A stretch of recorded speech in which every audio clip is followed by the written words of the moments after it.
Esta es la segunda parte, el testimonio verdadero de quién es Rafael Ramírez.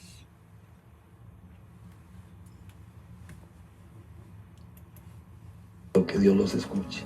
Bendiciones. Gracias. Bye bye. Buenos días, mis hermanos. Dios les bendiga. Mi nombre es Alexander Araujo. Soy de Venezuela. Fui amenazado por el pseudoapóstol y falso profeta Rafael Ramírez. Él estuvo enamorando a mi sobrina. Le llamé la atención. Mi sobrina nos explicó lo que sucedió. Ya él se había ido del sitio donde estaba en Trujillo. Le envié unos mensajes reclamando la situación que se presentó. Él me llama, me amenaza de muerte, me insulta, y yo grabé la llamada. Él me envió mensajes de texto, también los guardé.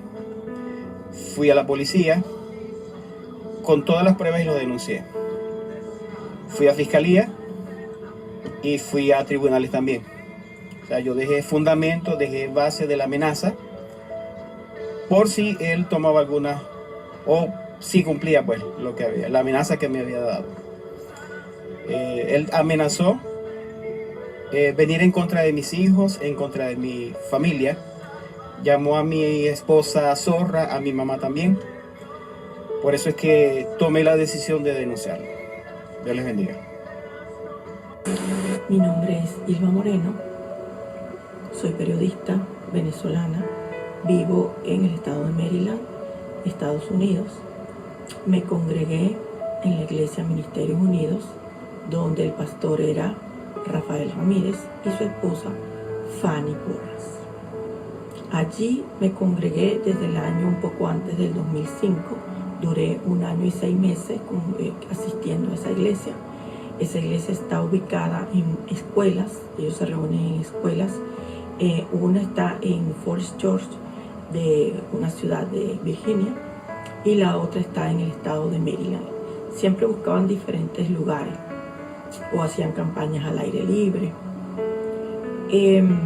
Mi testimonio básicamente se trata de que ellos me ofrecieron darme la residencia a través de una visa de ministerial.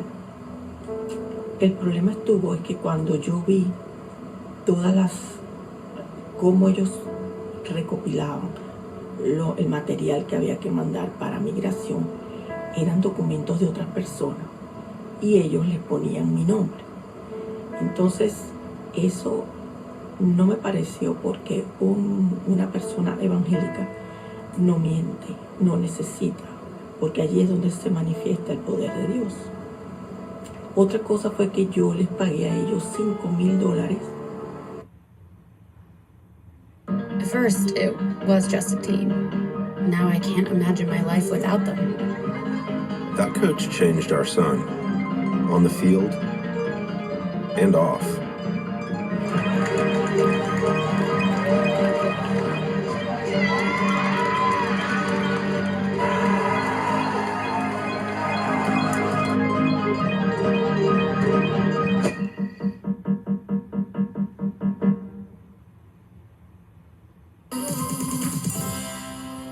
Neonlicious! Your ride is waiting outside. You ready? All set. And you're sure we can't come with you? Not this time, baby. But you'll have a great time here with your babysitter, who I did not forget to find until right this second. Ooh, I can babysit. What? It's just, you're not the most mature queen in the house. You know, how hard can it be? Just a little higher. That's a lot of sugar. We always have pancake surprise on Fridays.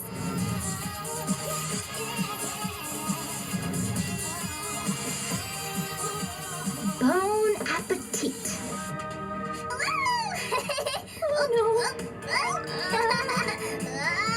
Oh no! Lady Diva, the floor is lava! We can play after we clean the kitchen. Cleaning isn't fun though.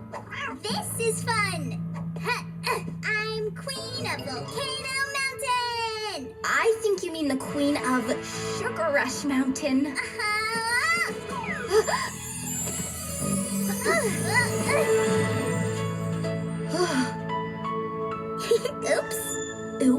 Oops. You could have gotten hurt. But I didn't, so it's fine. New game. We'll clean up, but you gotta catch us first. Run for it, wait!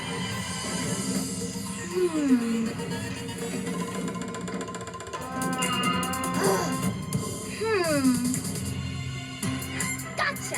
Too slow. It's time to quit being annoying and start cleaning up. Now. Sorry.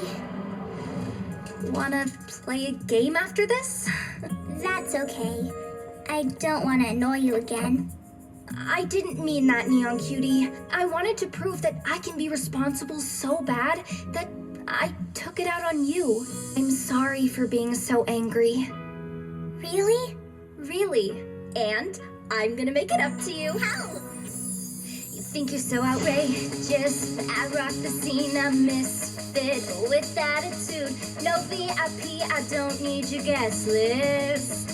Let's make a little mischief when I turn up the noise. My rip stomps over your chords. You rockstar rebel. All I say, watch us. They say trouble, and you're so hot. Best babysitter ever. LOL Surprise! House of Surprises series, now on YouTube. Por ese trámite, pero no me devolvieron el dinero. Yo publiqué todo mi testimonio, todo lo que yo pasé en esa iglesia, en una página que se llama verdadeseternas.es.tl, si usted desea conocer muchísimo más de ellos. No nada más se denuncia las fechorías, sino la falsa doctrina que ellos enseñan. Conocí 2 muchachas que ellos violaron, que Rafael Ramírez violó. Una de las muchachas tenía 15 años para cuando sucede el hecho.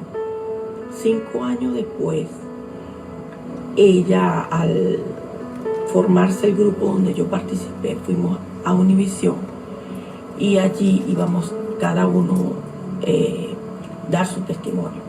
Cuando a ella la entrevista una reportera, ella se quiebra y dice que él no la persiguió porque ella había dicho que la perseguía, sino que la había violado. Eso no lo sabían sus hermanos, que para el momento que Rafael Ramírez la viola, ellos eran sus manos. Escuchen a este hombre. Véale la cara, así simplemente. Véale la cara. Bueno, no tienen discernimiento ustedes, ¿o qué, pastores? ¿Van a quedarse cruzados de brazos con la boca cerrada? Derecha. Entonces hubo una gran noticia en su familia. Eso no lo sabían ellos. La otra persona que violó es una muchacha que más o menos tendría unos 20 años, tenía 2 niños, era una muchacha sola, que bastante con mucha depresión. Entonces él, al día siguiente que la viola, llega la esposa, y la esposa va a formarle un escándalo, y la culpa de que el pastor había hecho lo que hizo por culpa de ella. No nada más la esposa del pastor le forma ese escándalo, la culpa, la amedrenta, sino que los sobrinos de la esposa del pastor también le llegaron a decir que el pastor había pecado por culpa de ella. La muchacha dijo en su momento, yo no lo denuncié porque él es el ministro y yo no soy nadie. Entonces eso le meten en la cabeza que usted no puede ir contra el ministro, contra el ungido de Dios. Ella nada más de escuchar el nombre de Rafael Ramírez temblaba. Ella le tenía terror. Yo llevé a esa iglesia a una muchacha que él persiguió. Y en el momento en que ella le dice al pastor que se va de la iglesia porque yo no sabía nada de lo que a ella le estaba pasando, el pastor me llama y me dice que la convenza de que no se vaya de la iglesia. Entonces, pero después del tiempo que ella se va, ella me cuenta. En una oportunidad, él me dijo a mí que Dios le había dicho que que necesitaba ministrarla. Entonces yo la llevé y le dije, bueno, comenzamos a orar, ¿no? El pastor y yo en una habitación. Él me saca de la habitación y él le dice a ella que era que mis lenguas eran raras. Tú puedes detener el fraude contra Medicare. Si recibes una llamada, mensaje de texto o email preguntando por tu número de Medicare, no lo compartas. Aprende a identificar y reportar el fraude contra Medicare en es.medicare.gov/fraud. It's me again, and there's magic in the air, because it's tomato frenzy time at James. Bueno, ella no me dijo nada de lo que pasó allí. Yo sí la vi bastante, vámonos, vámonos. Y cuando ella se fue, ella me dice que ese día él le abrió el pantalón y le metió la mano. Ella no me dijo eso porque ella vivía aquí en mi casa. Ella pensaba que yo no le iba a creer.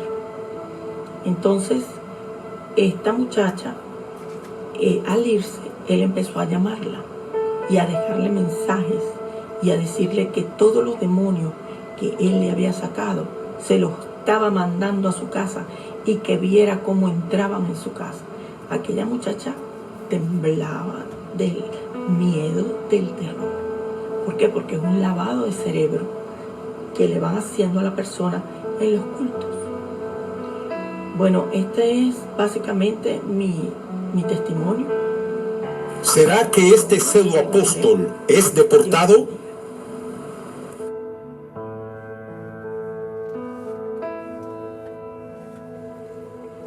Algo que quería agregar es que el pastor Rafael Ramírez fue deportado en el año 2005.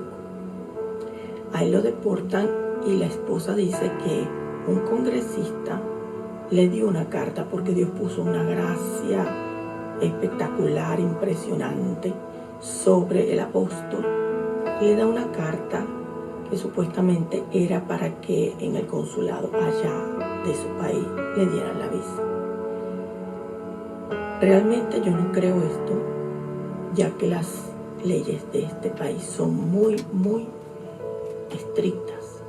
Entonces, yo creo que él entró a través de los medios ilegales por donde entra la mayoría de la gente de muy escasos recursos, que ya ustedes saben cuáles son.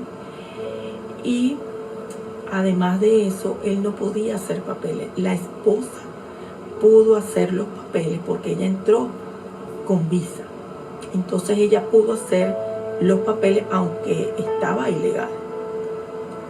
¿Cómo lo hizo? No se sabe. A ella le dieron su residencia, pero él no la podía hacer.